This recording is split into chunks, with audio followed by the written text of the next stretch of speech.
Él es integrante de Salaketa Bizkaia, una de las organizaciones que hace parte de esta plataforma contra la criminalización social que ha presentado hace unos días, unas semanas aquí en Bilbao, la guía antirrepresiva, derechos y libertades para la lucha social. Tenemos con nosotros a Carlos Hernández Pote, que es además uno de los autores de esta guía antirrepresiva. Muy buenas tardes, Pote. Buenas tardes, Arrastión. Buenas. Bueno, primero, aunque ya charlamos hace unos meses aquí con Pachi de la Fuente sobre la plataforma, cuéntanos un poquito qué colectivos formáis parte de esta plataforma contra la criminalización. Bueno, pues en la plataforma estamos varios colectivos, la inmensa mayoría de ellos de Vizcaya, aunque también está el EAC Libre, que tiene presencia en más Rialdes. Y bueno, pues estamos un poco una variedad, diversidad y por suerte una serie de personas y una serie de colectivos de distintos ámbitos que ante todo nos hemos unido porque nos afecta la reforma represiva que estamos sufriendo, y eso nos ha llevado a gente pues desde el M15M o Mugitu o Mujeres del Mundo o la Asociación de Trabajadoras del Hogar o Bizkaiko Sos Arrasakeriak o Berri Otxoak, por citar algunas. También está la Sera Antifascista, Tosu Betirako, la plataforma de Sin Papeles Bolo Moi Dole, Sagarrak y el MOC, que es uno de los que está más activos, Salaketa Bizkaia, por supuesto, y Greenpeace, que nos hemos visto afectados y hemos estado reflexionando sobre que había que dar una respuesta a las reformas que se estaban fraguando a nivel central desde Madrid. Y en principio la idea era intentar pararlas, pero bueno, como eso no se pudo hacer, por lo menos expresar nuestra repulsa y nuestra protesta social. Hablamos de una de esas leyes, por un lado creo que es el Código Penal, por otro lado la Ley de Seguridad Ciudadana. Finalmente se aprobaron y no sé en qué ha cambiado, qué cambios así más importantes han traído en lo que tiene que ver con la criminalización social estas dos leyes, estas reformas de estas leyes. Bueno, la verdad es que ha habido una batería bastante completa de reformas. O sea, no es solo estas dos, que son las más importantes y un poco las que más nos fijamos, pero ya en 2014 cambió la Ley de Seguridad Privada, ha ampliado bastante las competencias de los agentes de seguridad privada.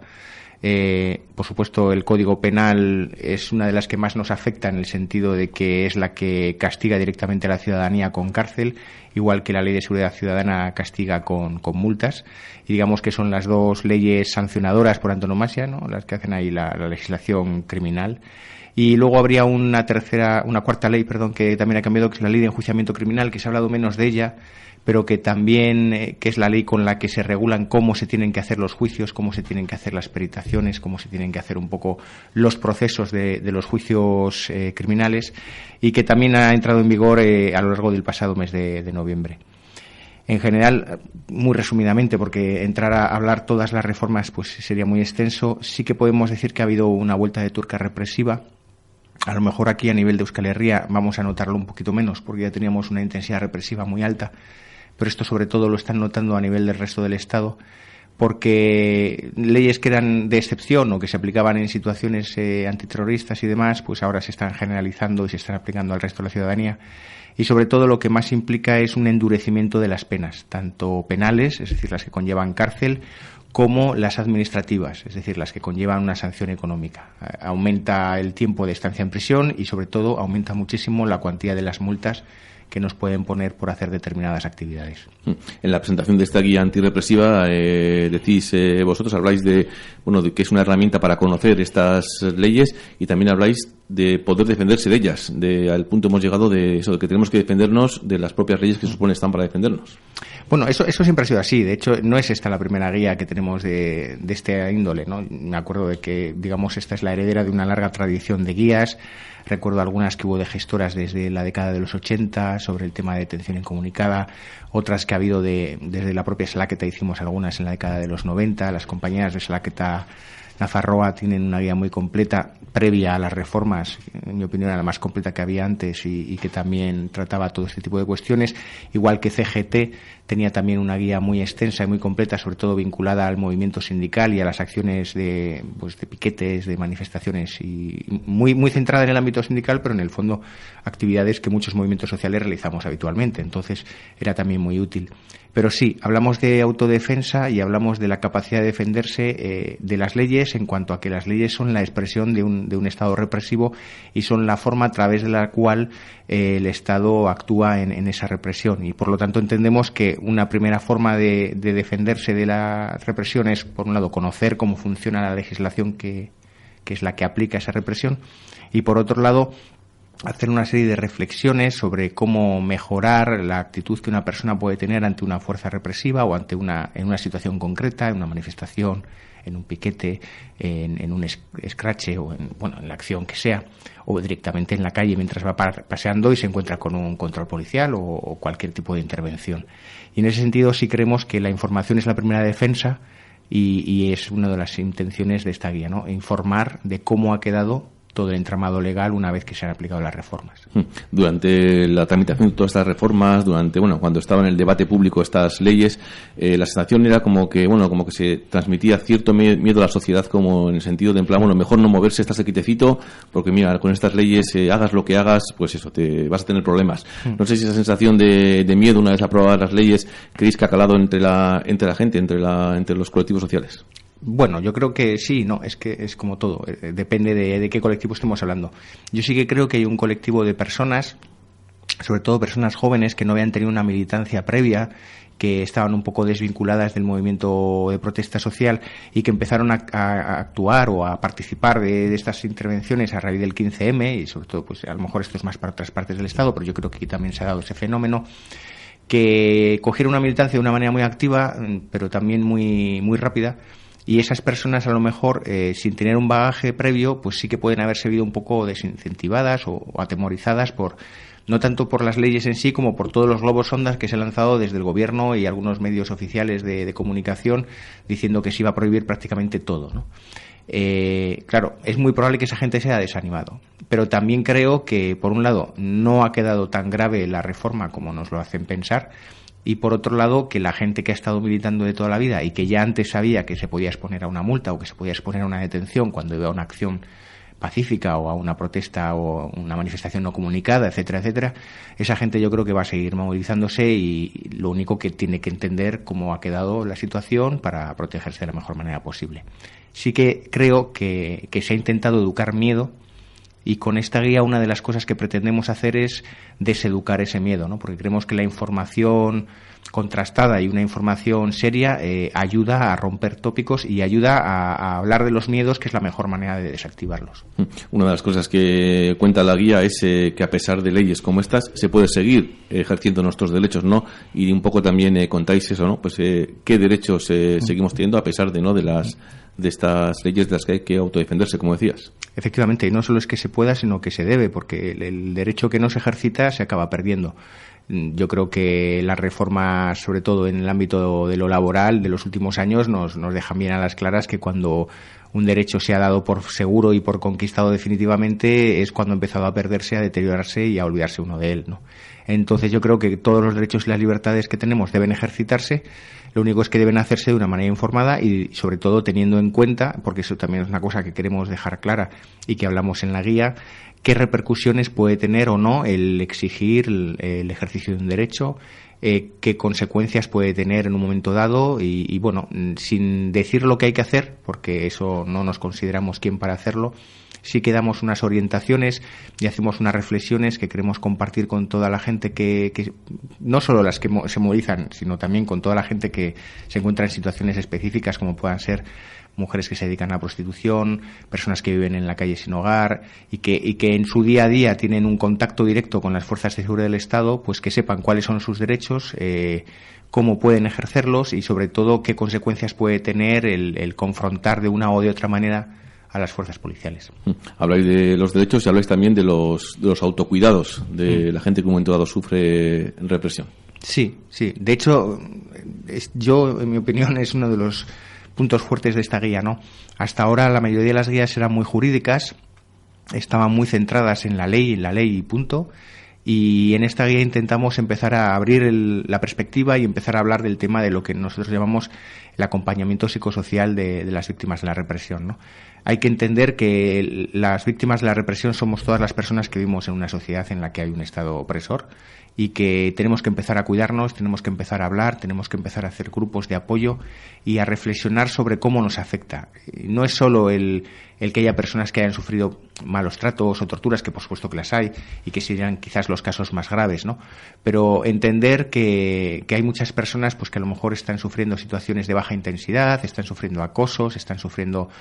cacheos diarios o identificaciones casi diarias por parte de las fuerzas de seguridad del Estado, que eso acaba generando un deterioro, que eso acaba generando un daño personal, y que como es un hecho colectivo, porque al final la represión, aunque afecte a una única persona, es un hecho colectivo, porque es un hecho social, es la sociedad la que tiene que empezar a trabajar estas situaciones y tiene que empezar a visualizar formas de recuperar a las personas que han sufrido ese daño para que recuperen su bienestar por un lado y para que la sociedad se refuerce como colectivo por otro. Otra de las cosas que creo han cambiado con estas leyes, estas reformas, y que van en este sentido, lo que comentabas, es creo que los plazos de los recursos, de salir las sentencias, de volver a salir, se alargan muchísimo en el tiempo, con la idea también de que la gente que en un momento dado tenga algo pendiente, tenga que estar años esperando a que se resuelva sus multas o sus denuncias o sus quejas, ¿no? Y de alguna manera también todo eso va creando ahí, ¿no?, un caldo de cultivo y en esa gente que sufre esas denuncias, que en un momento dado puedes llegar a quedarte solo y sentirte, de alguna manera, como que has perdido ya, ¿no?, el caso. Sí, no es tanto el tema de los recursos y demás, que también, como sobre todo los plazos de cancelación de los antecedentes penales o de los antecedentes administrativos, ¿no? Que eso lo que implica al final es que, el antecedente penal puede suponer que se te aplique un agravante de reincidencia la próxima vez que cometas un delito similar, etcétera, y los plazos se alargan, con lo cual vas a tener antecedentes durante más tiempo. Digamos que vas a estar condicionado por ese antecedente penal con todo lo que eso implica durante un periodo de tiempo más largo. Ya no es solo una cuestión represiva, hay que entender que ahora mismo vivimos en una sociedad en la que muchos empresarios te piden antecedentes penales a la hora de ir a una entrevista de trabajo,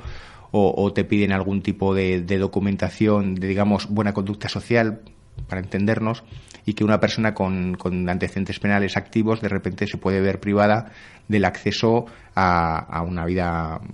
en unas mejores condiciones laborales, por ejemplo.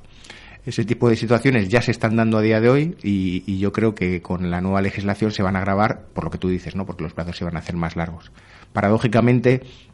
para otro tipo de delitos y para otro tipo de delincuencia, como pueda ser la de cuello blanco, los plazos se acortan y los periodos que va a haber para investigar determinado tipo de delitos, como pueda ser el blanqueo de capitales y demás, se estrechan, y entonces la posibilidad de que se quede impune en esas otras situaciones se aumenta, porque otra de las cosas que se vislumbra en esta situación del nuevo Código Penal es que a la persona pobre se la pena más por el hecho de ser pobre, ¿no? Eso está muy claro. El acceso a los abogados, el acceso a los recursos, las capacidades de defensa jurídica se ven muy dificultadas. Por eso en esta guía, habláis en especial de algunas situaciones, por ejemplo, todo lo que tiene que ver con exclusión social, con ocupación, con extranjería, ¿no? Le prestáis una especial atención en esta guía. Claro, porque entendemos además que son las personas que están un poco más desprotegidas, ¿no? Porque al final una persona que sea muy activista pues siempre va a tener cerca algún abogado conocido o su propio colectivo o un colectivo afín puede prestar una ayuda jurídica o puede tener algún tipo de consejo jurídico cercano. En cambio, personas que están afrontando las situaciones de represión policial en su cotidianidad más absoluta y diaria, como puedan ser unas personas migrantes que están vendiendo en la calle, pues por un lado la nueva legislación hace que el top manta vuelva a ser delito, genera una serie de antecedentes, esos antecedentes van a impedir la regularización, esa falta de regularización va a condenarles a ser personas que vivan sin papeles en el Estado español y a corto plazo pues les pone en riesgo de expulsión, les pone en riesgo de detención, les pone en riesgo de estar en la primera línea del proceso represivo. Y estas personas muchas veces han sido las grandes olvidadas de otras guías y creemos que pensar en ellas y buscar por lo menos una orientación para que en la medida de nuestras posibilidades hacerles llegar un par de consejos y rapidito qué hacer cuando te para la policía, pues nos parecía fundamental, ¿no? Pensando, como bien dices, en personas migrantes, en personas que viven en la calle, en personas que están en casas ocupas o en personas que se dedican a la prostitución y que entendemos que son las más desprotegidas en nuestra sociedad. Una guía que, bueno, decías, consejos prácticos, además de también aspectos jurídicos. Por ejemplo, hay, creo, modelos para presentar recursos y denuncias en la propia guía. Y luego también tenéis recomendaciones en el caso de, por ejemplo, de detención, no recomendaciones concretas. Sí. Recursos tenemos, bueno, un recurso en caso de multa por aplicación de la Ley de Seguridad Ciudadana. Es un modelo en el sentido de que sobre esa misma base se pueden hacer otros muchos más. El caso que hemos puesto sería el de la situación de una manifestación no comunicada en la que se te multa y pues cómo presentar el recurso para no pagar la multa, pero la estructura es la misma que habría que hacer ante cualquier recurso de cualquier sanción de la Ley de Seguridad Ciudadana. Y luego aparte presentamos un modelo de denuncia. El modelo es, el caso típico sería una agresión durante una manifestación, pero vuelve a pasar lo mismo, ¿no? Es el modelo que cualquier persona puede utilizar para presentar una denuncia por cualquier tipo de maltrato en un juzgado de guardia. Esa es la idea un poco de que sea una herramienta útil, aparte de todo lo demás la guía sea una herramienta útil, y también por esa idea es por lo que hacemos una serie de recomendaciones. Claro, la casuística es muy enorme, pero básicamente la recomendación que hay que hacer siempre a toda persona que se encuentre detenida es la de no hablar con la policía, no declarar nunca delante de la policía y esperar a declarar lo que sea que quiere declarar, si es que quiere declarar, en el juzgado delante del juez y bien asesorado por su abogada o abogado. Claro, esta es una recomendación muy fácil de hacer, pero luego todas sabemos que una vez en comisaría pues hay presiones, hay situaciones en las que a lo mejor no es tan fácil mantenerse en silencio, pero la recomendación básica es intentar mantener silencio el mayor tiempo posible. Hablamos de vuestra guía antirrepresiva, derechos y libertades para la lucha social. No sé hasta qué punto consideráis que los activistas sociales o la gente que ya está en colectivos o que ya está militando, pues sí que es más consciente de cómo están las cosas y sobre todo pues de que existen y que son necesarias este tipo de guías, pero hasta qué punto la sociedad en general, por ejemplo, pues esa persona que en un momento dado pues tiene un conflicto con un guardiajuelo en un momento dado o está en una manifestación y de repente, claro, hasta que te toca no te das cuenta de cómo están las cosas, ¿no? Hasta qué punto la gente es consciente de las leyes que tenemos y hasta qué punto nos han recortado los derechos que teníamos. Bueno, yo creo que hay dos niveles. Uno es el consciente, como tú bien dices. A lo mejor hay poca gente que es realmente consciente de que estas situaciones son así, de que todas estamos en el fondo en riesgo de sufrir un proceso represivo en cualquier momento. Pero al mismo tiempo yo creo que hay un pensamiento subconsciente o inconsciente, o vamos a llamarlo como queramos, pero que en el fondo todo el mundo, cada vez que se enfrenta a una situación en la que hay una fuerza de seguridad, sea pública o privada, todo el mundo tiene esa sensación de resquemor interno, ¿no? Es el de, sí, se han democratizado mucho, pero hay un control de la Guardia Civil, frena, ¿no? Pues, y ahí hay un control del no sé qué, frena, levanta el pie. Entonces ese tipo de seguridades, al final lo que nos está revelando es que hay una conciencia colectiva por debajo que nos avisa de que vivimos en un estado represivo, y nos avisa de que cada vez que nos enfrentamos a una situación en la que hay una fuerza de seguridad hay que medir las palabras, hay que medir las situaciones, y incluso a veces vemos situaciones de respuesta exagerada que no se tendría en otras circunstancias que no dejan de ser la plasmación a lo mejor a la contra de esa misma sensación, ¿no? La pérdida de control por nerviosismo o por tener un poco de miedo no reconocido a ese tipo de situaciones. Claro, vuelvo a lo que decía al principio. Yo creo que hablar abiertamente de estas cosas, informar e informarse de la mejor manera posible, creo que ayuda a combatir esos miedos y ayuda, en la medida de lo posible, a controlar un poquito mejor esas situaciones, o por lo menos intentarlo. ¿Pensáis que sigue habiendo mucha gente que sigue pensando, a mí no me puede tocar nunca, a mí no me puede pasar? Sí. Yo además estoy convencido de que muchas veces se dice, aunque no se crea, pero hay mucha gente que lo dice y luego hay gente que además se lo cree. Yo creo que le puede pasar a cualquiera y bueno, por otras circunstancias también soy miembro de la Coordinadora para la Prevención y Denuncia de la Tortura y nos hemos encontrado casos en los que no es que le pase a cualquiera, es que a policías fuera de servicio les ha pasado, ¿no? Que de repente el policía de turno no ha identificado a un compañero fuera de servicio y pues ha habido una situación de represión bastante brutal y el resultado es pues que a cualquiera. Pues por eso es tan interesante, guías como esta, y no sé dónde se puede, está en internet creo, y sí. En internet se puede descargar. Cuéntanos cómo se puede conseguir esta guía. Sí, hemos abierto una página web que es antirrepresiva.info, con 2 R's,